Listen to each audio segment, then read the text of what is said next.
예. 오늘은 아브라함의 하나님을 살펴보려고 합니다. 성경에 보면 보통 하나님을 뭐라고 얘기하냐면 아브라함의 하나님, 이삭의 하나님, 야곱의 하나님이라고 합니다. 왜 그럴까요? 창세기에는 요셉도 있어요. 요셉의 얘기가 제일 길어요. 아브라함의 하나님, 이삭의 하나님, 야곱의 하나님, 요셉의 하나님 이렇게 하시는 게 맞지 않을까요? 근데 왜 아브라함의 하나님, 이삭의 하나님, 야곱의 하나님이라고만 할까요? 전 이런 생각을 해봤어요. 그냥 단순히 3대에 이어지는 3대 동안 계속 그 집안을 지켜주시는 하나님이라는 차원보다는 각자가 이 세 사람의 각자가 느끼는 하나님이 조금씩 달랐을 것 같아요. 그리고 그 모두가 하나님에 대한 믿음의 모습이다라는 걸 보여주기 위해서 그런 표현이 나오지 않았나라는 생각이 들어서 살펴보게 됐어요. 그러면서 과연 아브라함이 생각했던 하나님은 어떤 분인가? 우리가 다 각자 좀 다르죠. 그처럼 아브라함이 생각했던 하나님 다를 것이고 이삭이 생각했던 하나님도 다를 거고 야곱이 생각한 하나님은 다를 것 같아요. 그래서 그런 것들을 한 번씩 생각해 봐야겠다라는 생각에 오늘은 아브라함의 하나님입니다. 특별히 이 아브라함의 하나님에 대해서 이삭의 눈으로 좀 보면 좋겠다. 오늘 원래 설교 제목이 이삭의 눈으로 보는 아버지 아브라함의 하나님. 이렇게 길어요. 이삭은 아브라함을 왜 자기 아버지의 믿음을 어떻게 봤을까? 옆에서 봤으니까 같이 경험하고. 오늘 등장인물 중에 이삭이 있잖아요. 그렇죠? 네. 그래서 그런 생각이 들었어요.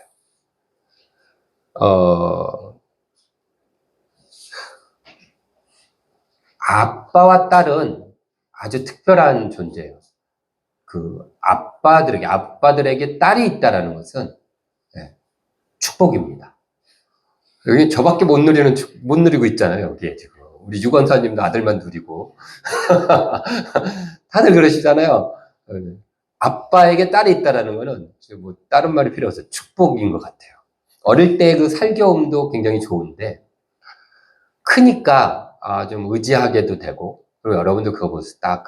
같이 길을 걸어가는데, 양쪽에서 다 큰 딸 둘이서 딱 팔짱을 끼고, 딱 양쪽에 딸들 둘을 끼고 걸어가는 그 아빠의 얼굴에 다양스럽게 미소가 지어질 수밖에 없어요. 세상을 다 얻은 것 같은. 그러니까 엄마가 듣는 아들 둘도 있겠죠. 근데 저는 그게 없다는 게 아니에요. 그게 더 크다 작다가 아니라 아빠가 느끼는 딸에 대한 그런 게 있어요. 네. 그 절로 느껴지는 그런 뭔가가 있습니다. 그런데 아버지와 아들 관계도 또 달라요. 네. 아들은 살겸 없어요. 그런데 이 아들이 어릴 때는 잘 모르겠는데 크면 완전히 다른 존재가 돼요. 아버지에게는. 뭐가 되냐면요. 어릴 땐 잘 몰라요. 근데 크니까 아직 반전은 몰라. 좀 더 할게요. 청년이 된 아들을 보면 아버지의 마음은요.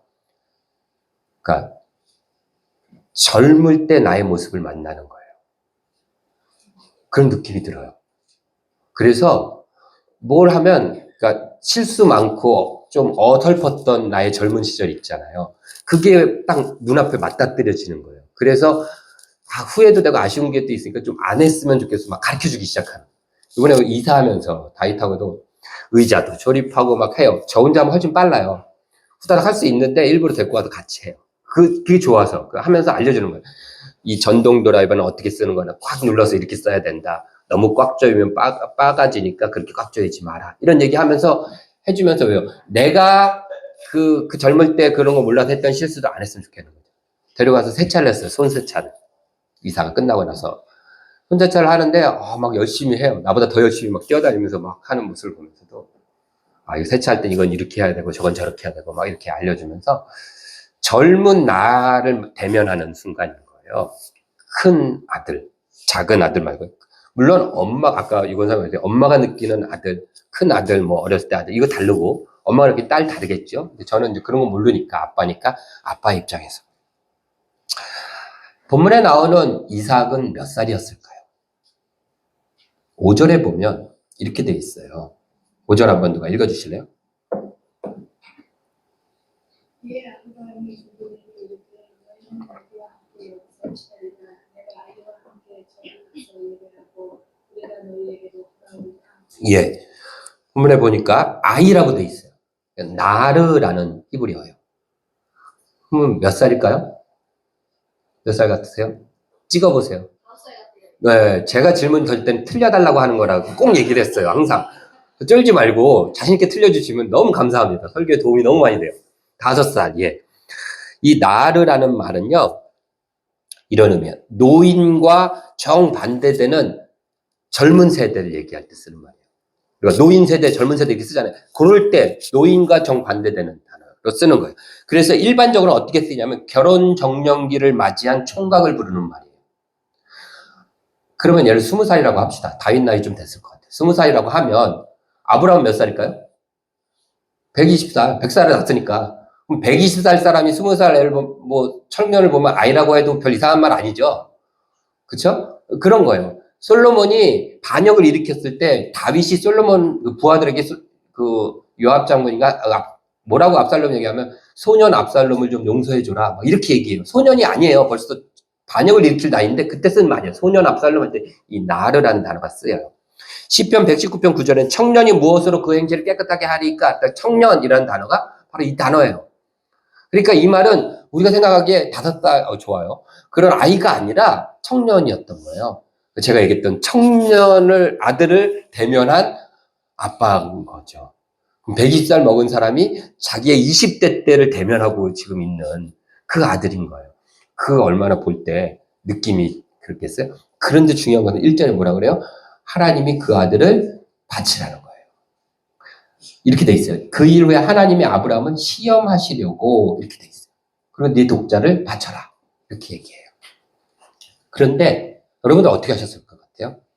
이 말을 들으면 그 아들을 하나님이 바쳐라. 누가 생각해도 무모하고 불법적이고 말이 안 되는 명령이잖아요. 그렇죠? 근데 하나님이 명령을 하셨어요. 어떻게 하셨을 것 같아요? 이건 중요한 질문 아니까 각자 생각하시면 돼요. 나는 이렇게 것 같아. 이렇게 생각하면 돼요. 오늘 설계에서 중요하지 않다는 얘기지. 본문에서 중요하지 않다는 얘기는 아닙니다. 저라면 했어요. 하나님이 아브라함을 시험하시려고 라고 되어 있는데 그 사실을 아브라함은 몰라요. 하나님 편에서는 시험인데요. 아브라함 편에서는 명령인 거예요. 하나님의 명확한 뜻이고.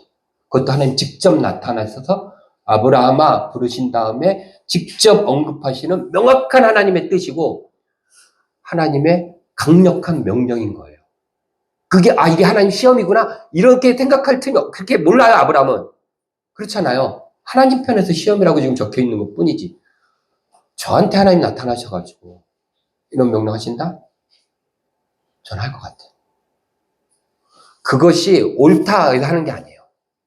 머리와 몸은 이해가 안 가요. 머리와 마음은. 머리로는 틀렸다 생각해요. 이게 아니야. 말도 안 돼. 이해할 수 없어. 하지만 몸은 하고 있을 것 같아요.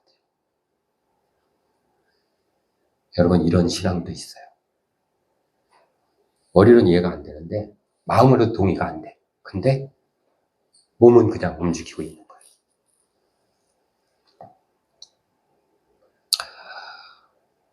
저는 그랬을 것 같아요. 그래서 그러면서 설교를 준비하면서 생각해 봤어요. 나는 그럴 것 같은데 100% 속상하고 막 고민하고 막 하면서도 나는 할 것 같아요. 그런데 그것을 우리 모든 진리나눔교회 성도들한테 여러분들도 다 이렇게 해야 됩니다. 믿음의 조상이니까 믿음은 이런 겁니다. 이거 아니면 가짜 믿음입니다. 라고 얘기는 못할 것 같아요. 이건 믿음의 다양한 모습. 그래서 제가 그걸 속으로 생각하시라 그런 거예요. 그러나 여러분들의 삶 속에 이런 경험, 몸과 마음이 따로 노는, 그렇죠? 머리와 마음으로는 이해가 안 가는데 접수가 안 돼요. 예스가 아닌데도 불구하고 몸과 손과 내 몸은 그 일을 행하고 있는, 순종하는 이런 경험은 반드시 있었으면 좋겠어요. 왜냐하면 그때가 하나님의 놀라운 계획과 지극히 가까이 맞닿아 있는 때일 수도 있어요. 그래서 이런 경험들이. 그래서 이해가 안 가서 누구한테 설명을, 너 왜 그랬어? 몰라, 나도. 이렇게밖에 설명이 안 돼요. 그럼에도 불구하고 그렇게 하는 거예요. 정말 이것을 헝금함에 집어넣으면 내가 쫄쫄 굶고 내 애들이 학교도 못 가고 학원도 못 가는데도 불구하고 털어서 집어넣을 수밖에 없는 내가 내 몸이 통제가 안 되는 거예요. 그런 신앙이 있어요. 그런 순간들도 있고. 지금 여기 권사님들도 계시고 하지만 경험들이 있을 거예요, 삶 속에. 네. 여러분들도 뭐 있을 수도 있고, 어쨌든 여러분들의 삶 속에도 있으면 좋겠어요. 이때가 하나님께서 놀라운 그 계획과 아브라함이 인생이 가장 가까이 막 붙어 있는 때거든요. 물론 전 하나님의 이 요구가 지금도 잘못됐다고 생각하고, 아브라함이 이렇게 행동한 거에 대해서 지금도 동의는 못해요. 하지만 저도 그 상황에 들어가면 그렇게 하지만 동의는 안 가요. 그런데 이 아브라함이 다음날 아침 일찍 일어나서 아들을 데리고 종들과 함께 갑니다. 그리고 4절에 보니까 이렇게 돼 있어요. 제3일에 아브라함이 눈을 들어 그곳을 멀리 바라본지라. 저는 이 4절을 읽으면서 참 아브라함의 마음이 슬펐어요. 그 3일간의 수많은 질문을 하나님 앞에 드렸겠죠. 하나님 왜 그러세요? 이게 정말 이거 해야 돼요? 왜 그러시는 거예요? 걸어는 가면서 자기도 아들하고 다 가면서도 수없이 하나님 앞에 질문을 던지지 않았겠습니까? 온전한 순종이라는 거는 아무런 질문 없이 그냥 기계적으로 따라하는 게 아니에요. 수많은 질문을 던지면서도 하는 것.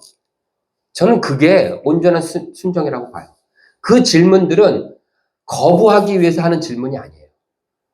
하겠습니다. 근데 이해가 안 가니까 하나님 답을 해주세요 라고 하는 질문이지, 나 이래서 못해요 저래서 못해요 그리고 던지는 질문이 아닌 거예요.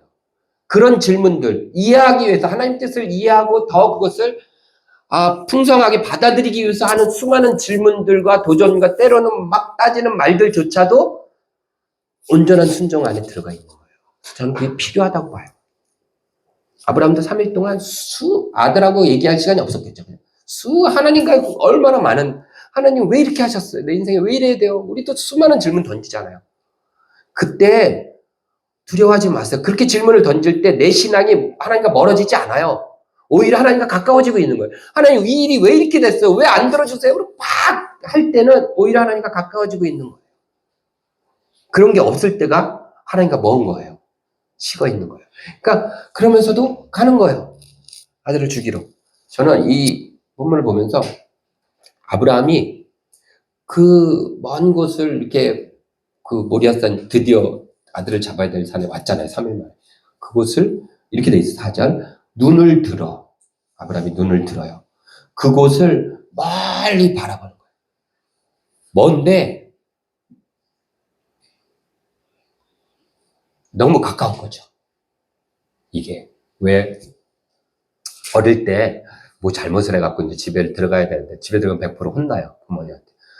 집이 거기 최대한 늦게 터벅터벅 걸어가는데도 너무 빨리 집이 와. 버스도 안 타고 타박타박 걸어가는데도 집이 너무 가까이 오는 거예요. 저 먼 집이. 아브라함은 그런 거예요. 빨리 바라봐요. 근데 너무 가까운 거죠. 그 슬픔. 아무튼 그게 좀 이렇게 느껴졌어요. 근데 그럼에도 불구하고 아브라함은 자기 아들을 죽일 결심을 했어요. 어떻게 할 수 있냐면 5절을 보세요. 아브라함이 도착해서 종들에게 이르되 너희는 나귀와 함께 여기 기다리라. 장작을 잔뜩 갖고 왔어요. 그 불사를. 그러면 산을 올라가야 돼. 그럼 종하고 나귀가 필요한 때요. 사실은 나귀는 산길을 올라가요. 종하고 나귀가 이때 쓰기 위해서 데리고 온 거거든요. 사실은. 그런데 거기 있으래요. 왜요? 이삭을 죽일 때 방해가 되니까.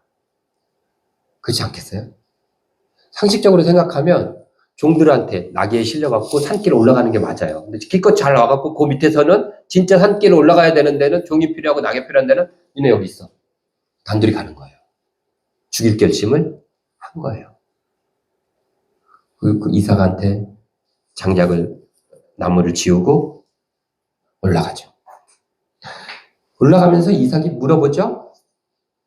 재물은 어디 있어요? 그랬더니 아브라함이 얘기합니다. 하나님께서 준비하셨을 것이야. 8절에 얘기해요. 하나님이 자기를 위하여 친히 준비하시리라 라고 얘기하는데 저는 아브라함이 이거 안 믿었다고 생각해요. 말은 그렇게 했지만 우리 애들한테 야 하나님께서 다 고쳐주실 거야. 하나님 준비해놨어. 하지만 말은 그렇게 하지만 실제로는 안 믿어요. 그거 바람일 뿐이죠. 그랬으면 좋겠다. 그러니까 바람도 아니죠. 그냥 그랬으면 하는 내용을 했다고 생각해요. 왜냐하면 만약에 아브라함이 이거를 친히 하나님 준비하실 거를 믿었다면요. 모리아산 올라가자마자 뭐 해야 돼요? 찾아야죠. 하나님 어디 준비해놨지? 바로 뒤돌아보면 있었어요. 순양이. 안 찾아요. 그렇지 않나요? 여러분 그렇게 철석같이 믿었으면 올라가자마자 싹 잊었을 거예요. 애 잡기 전에. 그래야 정서가 아닌가? 그게 믿는 거니까. 우리도 그러잖아요. 하나님이 뭘 어떻게 해놨지? 안 찾지가 올라가자마자 바로 묶어갖고 죽여요. 무거운 아무리 20대의 젊은이지만 나무를 지고 산길로 올라가면 지치겠죠. 다 작전이에요. 죽이려고. 갖고 나무를 종들 오지 마. 그러고선 딱 나무를 지게 해갖고 올라가서 찾지도 않고 바로 뒤에 있었는데 그렇죠? 그러니까 저는 이거는 뭐 지금까지 많은 은혜 있는 목사님들은 이게 아브라함 믿음이다 그러는데 그렇지 않았을 것 같아요. 제 생각입니다. 그냥 그랬을 것 같아요. 상황상. 근데 하나님께서 그 말처럼 네가 말한 대로 되는 거죠. 말처럼 딱 순양을 숨겨놓고 죽이지 마라. 그래갖고 딱 했습니다. 해피엔딩인가요? 해피엔딩인가요? 와우! 놀라운 믿음의 승리예요. 다 행복한가요? 이솝 우화라면 그럴 수 있어요. 근데 전 이 사건이 현실에서 분명히 일어난 사건이라고 생각합니다. 그러면 질문 하나 던질게요. 아브라함이 이삭과 함께 모리아산으로 3일 길을 걸어갈 때 고민이 컸겠습니까? 자기 아들을 칼로 찔르려다가 다시 그 아들과 손잡고 내려올 때 고민이 컸겠습니까? 그쵸? 그 아들 어떻게 봐요? 아버지와 아들의 관계는 비극이 되지 않았겠습니까? 전 그래서 이 사건이 단순히 해피엔딩 좋아가 아닌 것 같은 거예요. 아버지는 아들을 어떻게 볼까요? 아들은 아버지를 어떻게 볼까요? 아브라함이야 하나님과의 관계에서 자기 믿음을 증명해냈다고 하지만 아들에게 아버지는 딴 건 몰라도 자기를 지켜주는 보호자잖아요. 근데 산에 올라가고 날 죽이려고 했어요. 칼 들고. 내리 찍으려고 그랬단 말이에요. 그 아버지를 아들이 머리와 몸으로는 이해를 할 수 있어요. 머리로는. 하지만 몸은 피하고 싶지 않겠어요. 둘이서 집을 가는 거예요. 그거를 조금 알 수 있는 게 뭐냐면요. 그 이후에 이삭이 아브라함과 안 살아요. 자, 조금 넘겨보겠습니다. 19절에 가시면 이에 아브라함이 그의 종들에게로 돌아가서 함께 떠나 어디에 살았대요? 부엘세바에 이르러 거기 거주했대요. 원래 여기 있었어요. 아브라함은 거기서 이제 모리아산에 갔다 온 거예요. 3일을 모리아산 위쪽이에요. 그리고 24장 1절에 보니까 아브라함이 나이 많아 늙었고 여호와께서 그에게 범사에 복을 주셨더라. 하나님께서 복도 주셨어요. 그런데 이삭과의 관계를 보려면요. 24장 62절로 가보세요.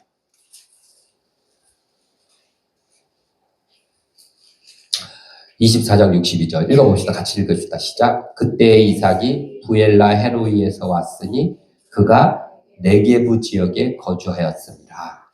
지도 하나 볼까요? 여기에요. 자, 보세요. 부엘세바는 이쪽이고요. 모리아산은 베들레헴 위쪽. 예루살렘 있는 곳이에요. 여기에요. 여기. 예루살렘이 모리아산이에요.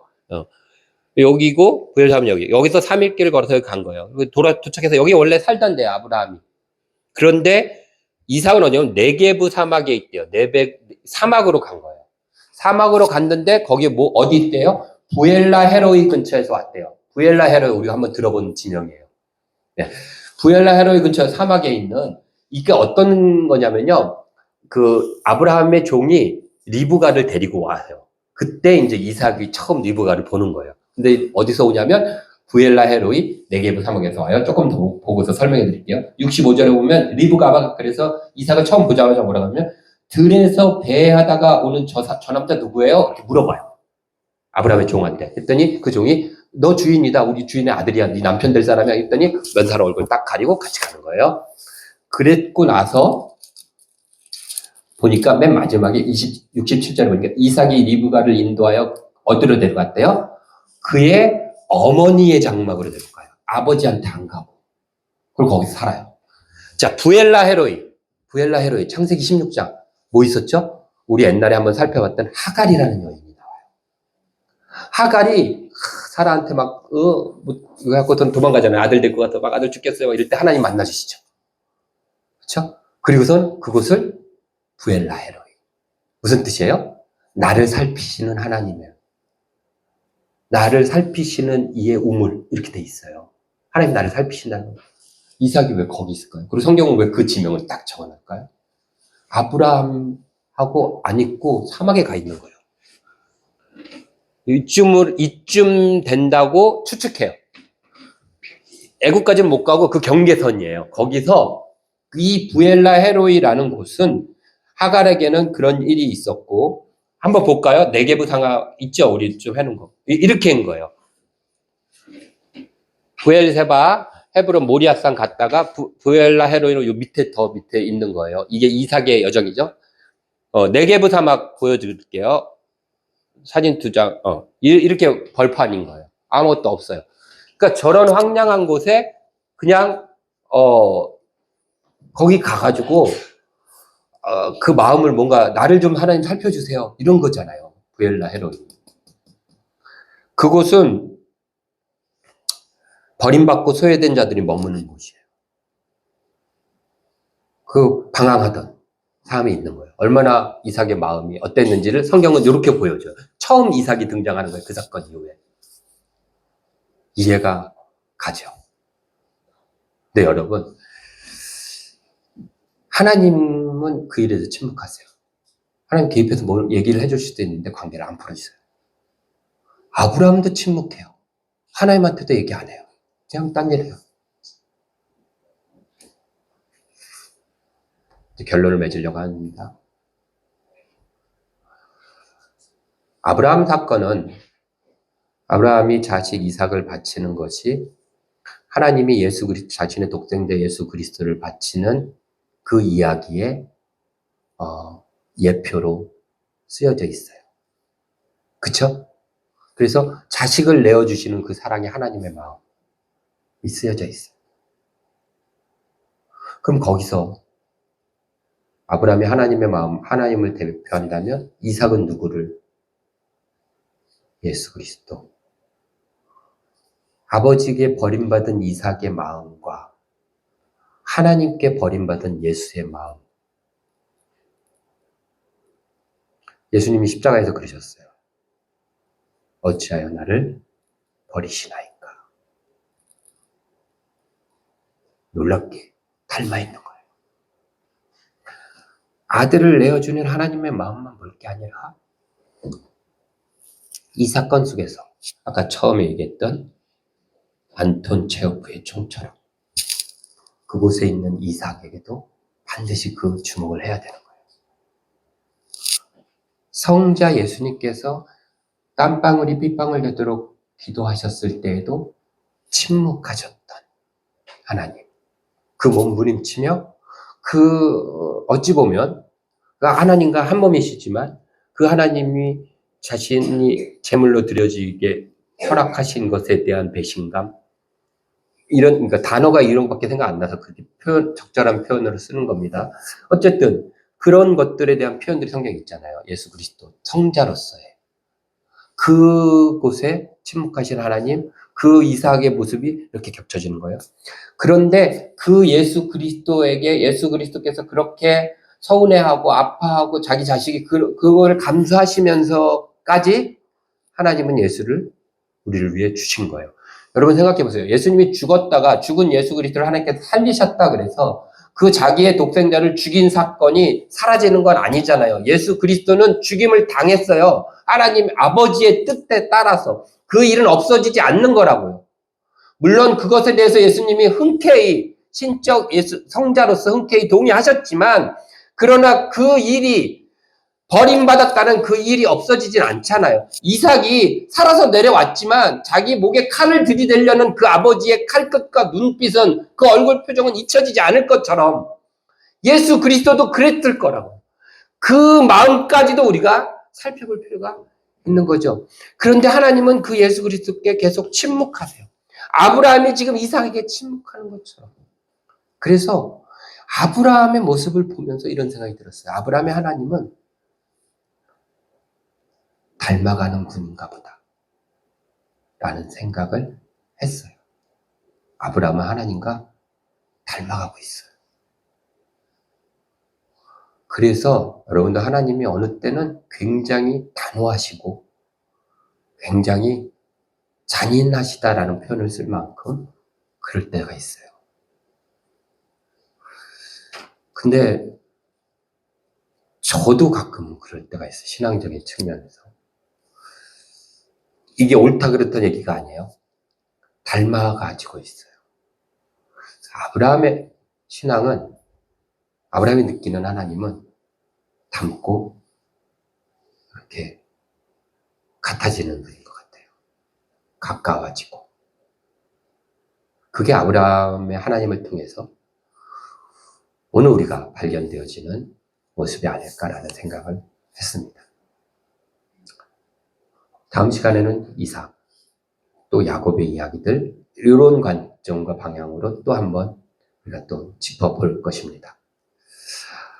조금은 낯설었을지 모르지만 지금까지 여러분들이 봐왔던 것과 다른 접근이었을지 모르지만 이 모든 것의 근거는 이 일이 우리에게 뭔가 교훈을 주기 위해 만들어낸 이야기가 아니라 이 사건은 실제로 있었던 아버지와 아들 간에 있었던 사건이다라고 믿기 때문에 우리가 살펴보는 것입니다. 그리고 그것이 우리가 성경을 믿지 않는 사람들과 우리가 다른 눈으로 성경을 보는 그런 이유이고 방법이다라고 생각이 듭니다. 아브라함의 믿음은 머리와 마음이 동의하지 않아도 이해가 안 돼도 설명할 수 없어도 따라서 움직여지는 믿음이었고요. 그럼으로써 하나님과 닮아져가는 그런 믿음이었다라고 생각합니다. 이것이 최소한 아브라함은 내가 하나님과 닮아가야지 몰랐을지 몰라도 이삭이 바라보기에는 자기 아버지는 저런 믿음이었어 라고 느끼지 않았을까 하는 생각이 들었습니다. 저도 저희 어머님의 김석금 여사의 신앙의 모습을 가끔 생각해봐요. 우리 어머님의 신앙은 이랬어. 이렇게 떠올려 보는 게 있거든요. 그러면서 문득 드는 생각은 우리 아이들도 내 나이쯤 돼서 우리 아빠의 신앙은 이랬어라고 떠올릴 텐데 나는 그들에게 어떤 모습을 보이고 있을까 라는 생각이 한편은 걱정도 되고 한편으로는 기대도 되면서 듭니다. 여러분들 역시 마찬가지예요. 지금 옆에 앉아있는 우리 다윗이나 다원이가 이수아 선생님의 믿음은 이런 거였어 라고 떠올릴 수도 있고요. 이한나 선생님은 이랬어 라고 다윗이가 떠올릴 수도 있겠죠. 또 시간이 지나서 우리 아빠 박민수 아빠는 이랬어 이렇게 떠올릴 수 있고 우리 할머니는 이랬어 이렇게 할 수 있겠죠. 그런 것이 신앙의 되는 건데 우리가 오늘 이삭의 관점에서 아브라함을 바라보며 그의 신앙을 다시 한번 생각해 보면 좋겠습니다. 기도하겠습니다.